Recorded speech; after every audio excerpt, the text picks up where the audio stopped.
Hey guys, how's it going, and welcome back to a brand new video on the channel. Now today we are reacting to Season 3 Episode 11 of The Ricky Gervais Show, and this one is called Wartime. So, as per usual, these titles are super broad. I remember Carl mentioned that his brother was in the army at one point. Maybe this is going to be in relation to that. I don't know guys, but we are coming towards the end of The Ricky Gervais Show, and I just want to say what a series this has been. And yeah, like, I'm just enjoying it while it lasts. It's going to be sad when it gets to the last episode, but I'm hoping that eventually... these last few episodes, this whole series 3 has been incredible, and this one, like I say every time, I don't expect it to be any different. So very much looking forward to getting into this one, guys. And if you guys do enjoy this video, make sure to like and subscribe, and let's get into the reaction. And here we go, guys. HBO Entertainment once again, and here we go. Guys, I love this show. Also, I've got these today. I picked them up from the shop. Very, very excited about eating these. You know, it's Christmas. Nothing wrong with eating some chocolate every time. Testing. Is that alright? Lovely. Hello and welcome to the Ricky Gervais Show with me, Ricky Gervais, Stephen Merchant. Hello. Hello. And the little round-headed buffoon that is Carl Pilkington. All right. You're right. And here we go, guys.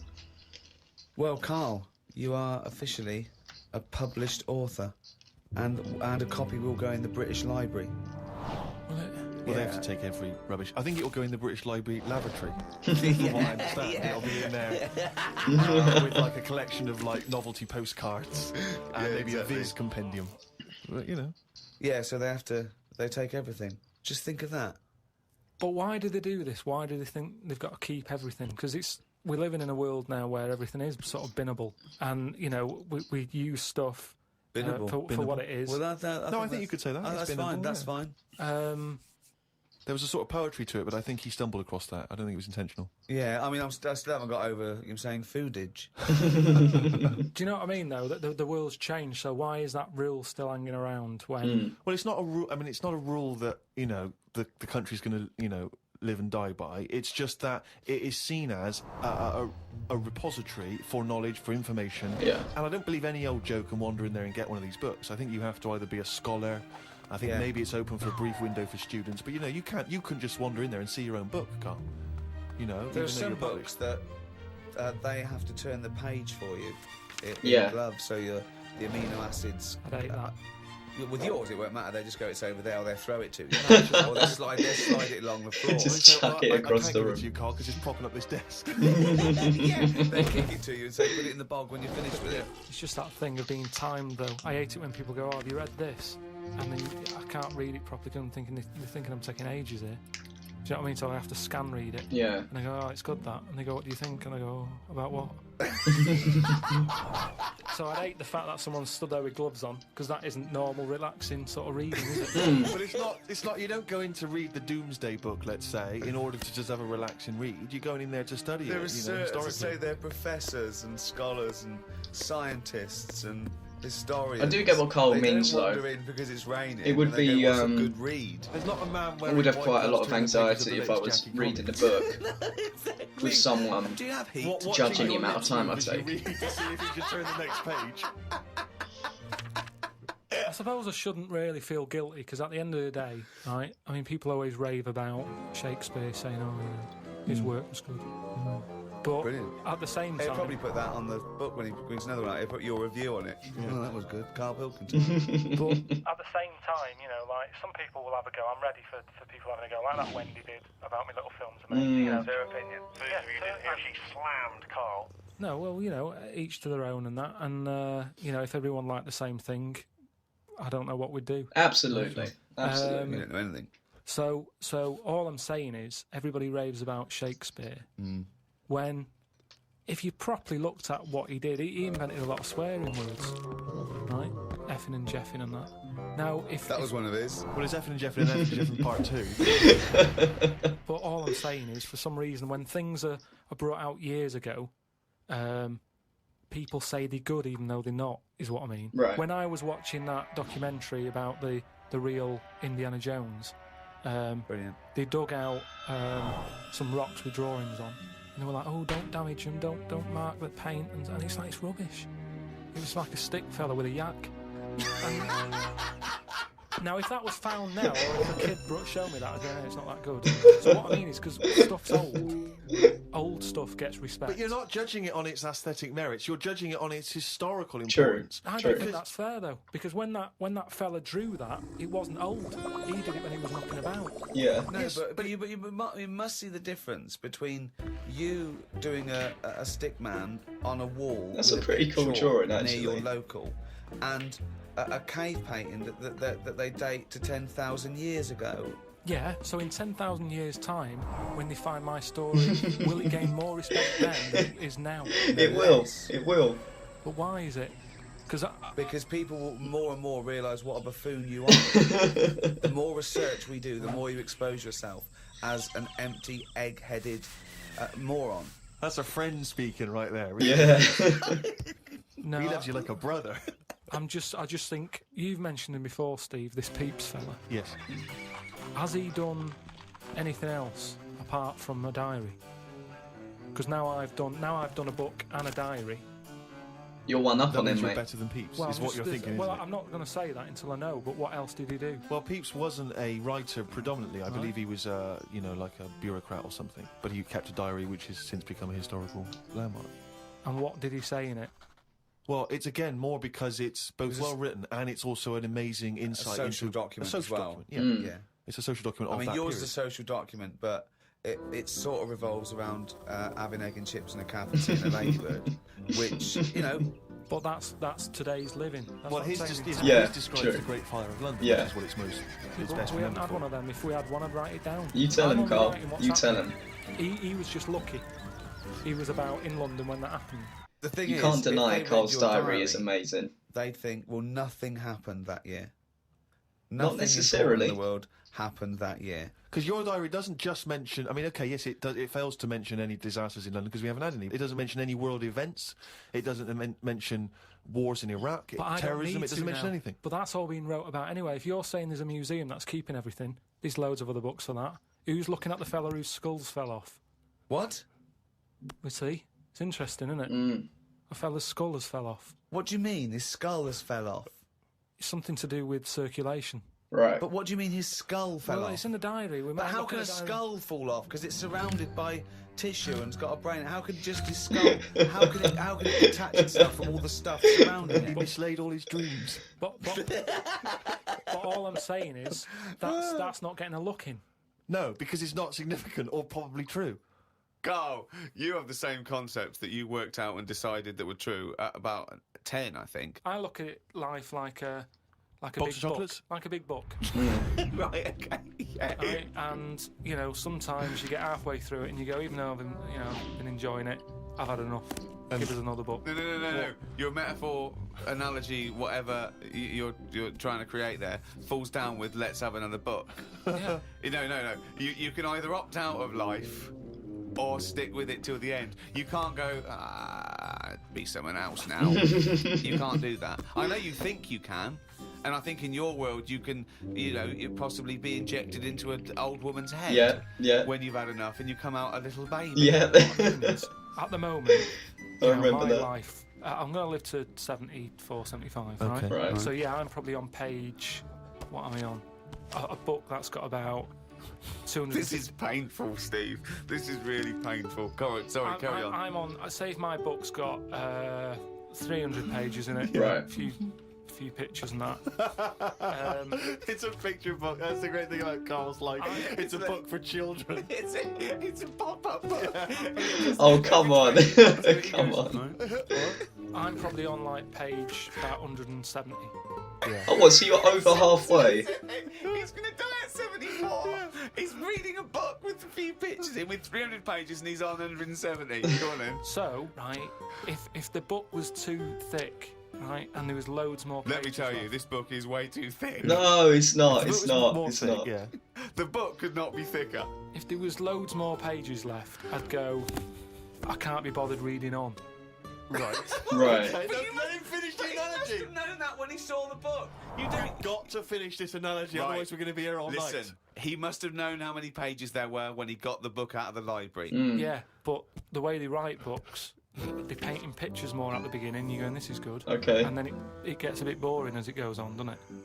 Okay, well that works. So you're saying that you were young. No, it doesn't work. Well, You've just accepted that no. that's what all books are like. No, but there's a little bit of poetry in that because he's actually saying that when he was young, his whole life was ahead of him. He couldn't wait the whole world, the promise that he was given of this world, and now he's a bit jaded and he's more cynical, Yeah. and he realises that the world hasn't got as much to offer him as he thought it was. Is that what you meant? Yeah.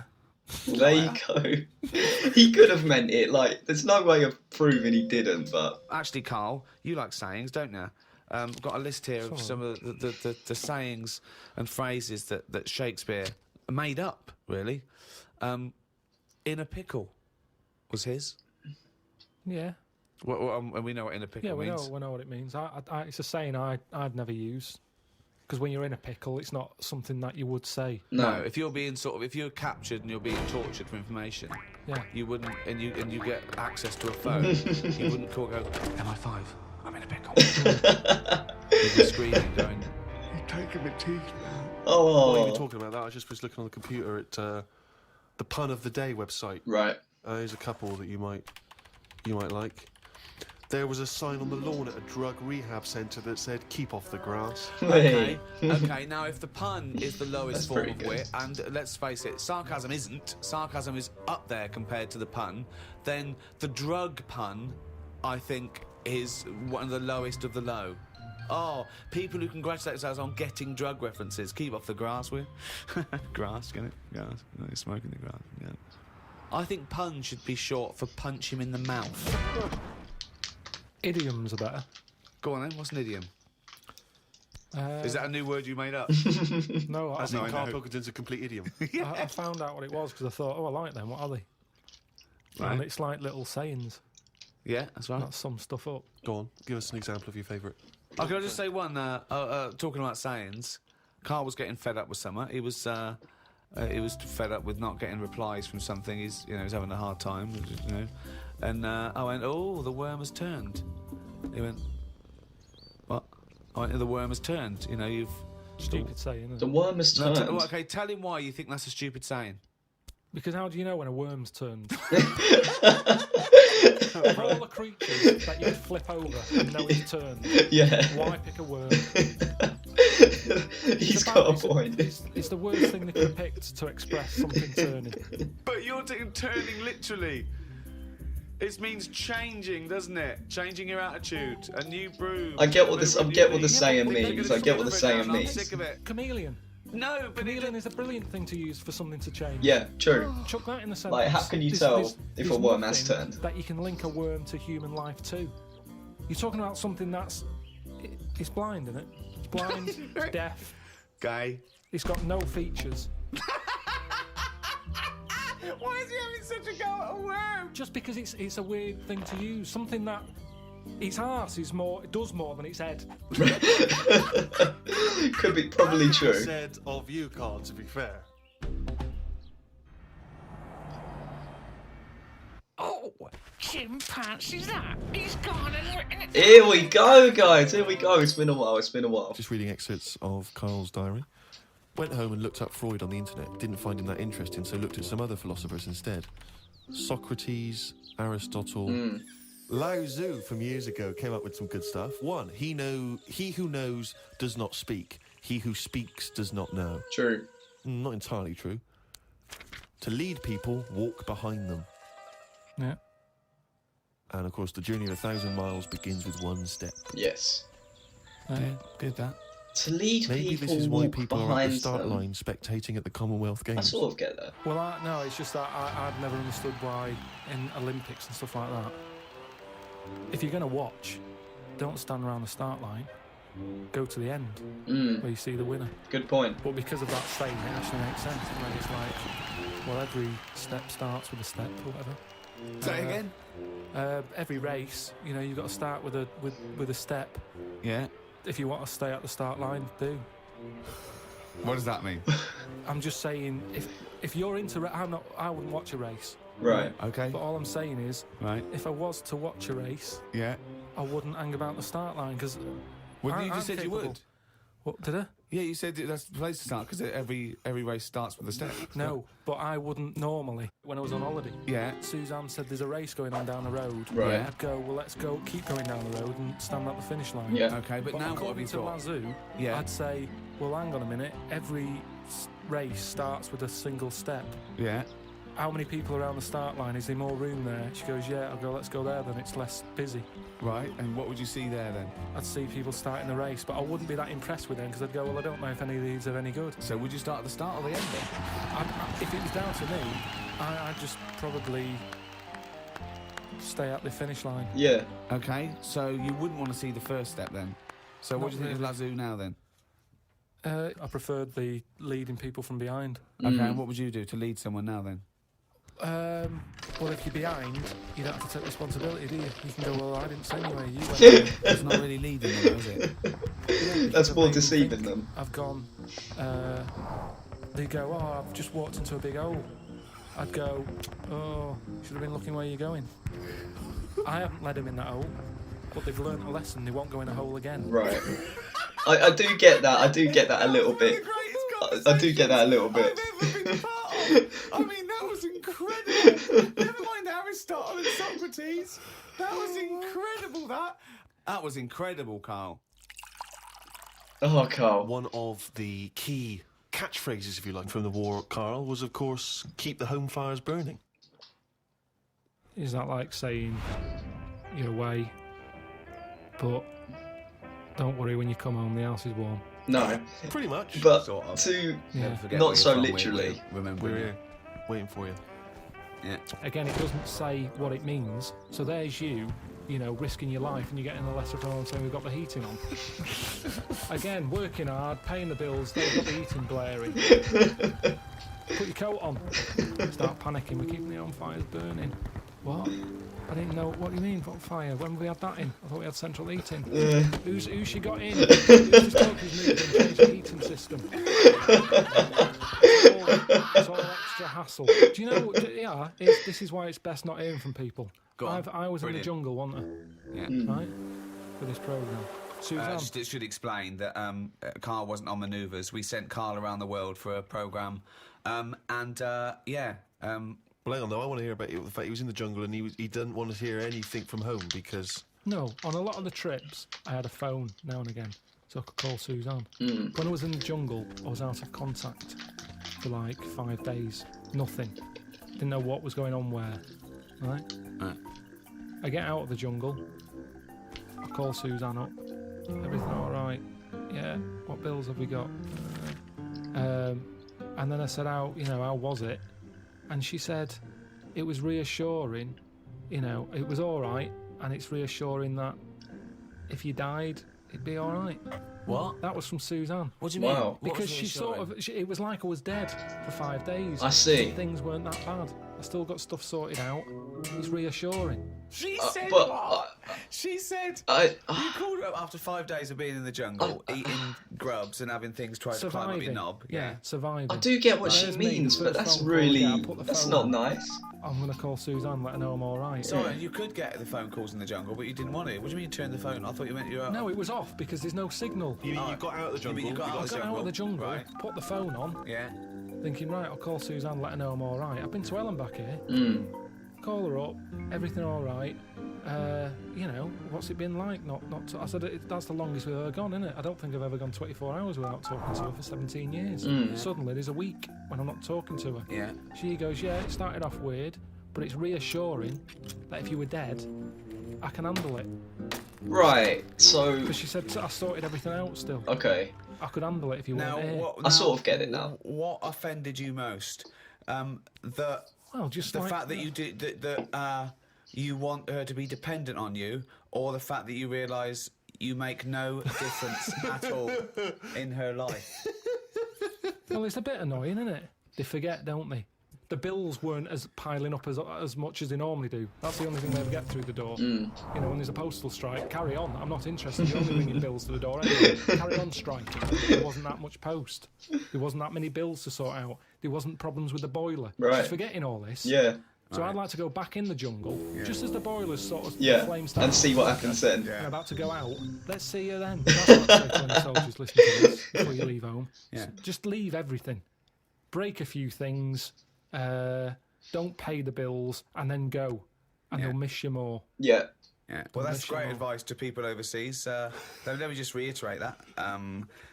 Next time, when you come home, have a great time with your wife and kids. See your mum and dad and your family. But then, when you've just got to go back into active service, just smash the place and shit everywhere. Thanks. I get Suzanne's point. Carl, what's your thoughts on poetry? I've never really been a fan of it. There's a surprise. It's sold in a bad light. It's a bit bit gay, isn't it? I mean, it Okay. depends what sort you're talking about, because maybe there's poetry out there that I haven't heard. There's some poetry gayer than others. Yeah. War poetry can't be gay, can it? No. I haven't heard. Go on. People fighting in the trenches and can't be gay. They weren't gay. They were writing to their sweetheart. I don't know his name. Might have been a bloke. I don't know. But So was it a sort of what sort of poem was it? Was it a sort of a limerick, sort of a no, delight? it was. Well, there's famous ones, Wilfred Owen and Siegfried Sassoon, and they're very moving. They're about, what usually happens is that they talk about why are we here. This is, we've been sold a lie here, and they really started seeing war in a different light from their point of view in the trenches. Famously, some of them died soon after the, But I prefer they'd written the poem. a proper letter. No sort of crypticness. That's the problem with Right. poems. Okay, You so read you'd it and- have been disappointed to get Dulce et Decorum Est through the post, would you? That's the one I You'd was have just thinking said, of. What are you trying to say? I had mate? one in my mind. What's the weather that, like? This when you're poem coming I read home? in school, and it was Did that. you get my socks? Well, yeah, sometimes life is a bit like that, and it's like, say what you mean. Right. Well, then you have just wiped all art off the face of the earth. Pretty much. If you literally just say what you mean. No, I'm just saying in a letter. Say if I was a woman and my fella was fighting in a war. Right. What's your fella's name? Harry, Okay, so Harry, that's right. So when were you married? about 1935. Right. 1935. So you've been married about 4 years. Yeah. Harry, why don't you go off? Oh, you're a woman, aren't you? You don't look like. Okay. So what did you see in Harry? Why did you like Harry? Was he He just was like funny. butch? He wasn't that butch, but that No. didn't matter back then, did it? In the war, No. And he you. took everyone. But what did you say when Harry said to you? Well, I thought it was coming because a lot of our friends Right. ended up having Did you to just go hug him and say don't go or something? No point, because that would have just made it tough for him. Mm. So It's a fair point. Come on, it's a what's the fair point. It's a Just fair go with point. it. But if he I had cried written... after he went. You cried after he went? That's what you do, innit? You wouldn't do it in front of him. He's got to go to battle. Okay, so your man goes off to battle. Right. Then I get a letter from the colonel saying, "Oh, bit of bad news. Harry's dead." Now I get a letter in the post. He said what he meant, didn't he? In the Well, yeah, and they would do, wouldn't they? They wouldn't Yeah. fanny around. True, I he guess was- that's he was- true. He was on the warpath, and the cloud went dark. I go, what? Just tell me what happened. I don't want a weather forecast. he got shot at the arse and the bullet came out his head. Right. Now, the colonel, he would just tell me the basics. Now, because he sent his by Telegram? telegram, they sent a telegram. The letter I get from Harry has been stamped, so I Right. get it late. Oh, okay. So I get a letter from Harry after he's died. Right, and you know he's dead. I know he's dead, so I get Right. this letter with his handwriting on. I'm Yeah. devastated because I was just getting over his death. Yeah. It's all brought back to me when this letter drops through the post. Well, yeah, 3 Yeah. days and you're pretty Yeah. much over it. It's Harry's handwriting. Yeah? Oh, God, what's this? What's now I he written? open it, Yeah. and instead of saying things are bad here, socks are damp, everything's grim, it's cold, I'm sick of it, there's a poem. It wouldn't feel like it was from Harry. Well, what, Because it's not in his words. Poems are never in the person's words. But did you know Harry was a poet when you married him and made love to him I that only night? picked it up because other people were doing it. I see, Something I to do in see. the trenches. But when he carried you over the threshold, Carl, and he laid you down and gently kissed you, didn't he say any? Didn't he ever? He must have whispered some sweet nothings into No, your it wasn't hysterical like red that. head. It wasn't No, like that. Straight no. to the point. It was like, Straight to the no. point.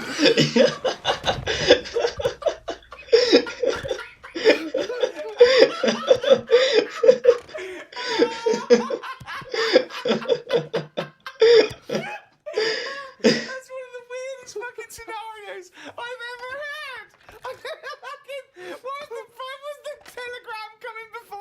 So specific! It wasn't like Harry, the fuck's sake!